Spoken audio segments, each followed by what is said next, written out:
Seperti pasukan yang tersungkur, dibangkit oleh debu-debu asing, disandarkan di tonggak arang berbayang, memantul bayangnya ke langit. Gagah. Tubuh tanpa ruh itu dipakaikan mahkota kebesaran, digerakkan dengan suara ngaung srigala. Benar-benar cakarnya menggurisi tanah-tanah, menggelinding batu-batu sejarah bangsa lain, seakan ia telah bangkit sebagai pemiliknya.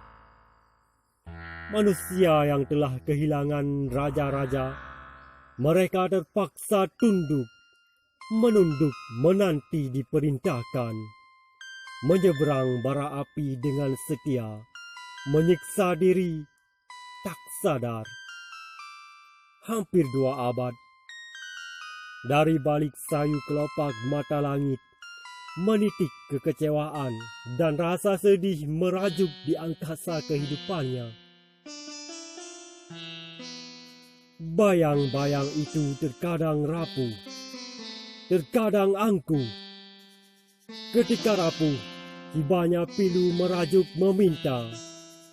Ketika angkuh, nyawa-nyawa tak berharga, dicekik, dipenggal tak berhibah. Siapa yang kemudinya hilang arah di samudra, maka ia yang selalu didera. Jika saja diabaikan, ia akan kembali jadi kekuatan semu yang tak lebih sehebat butiran debu sahaja.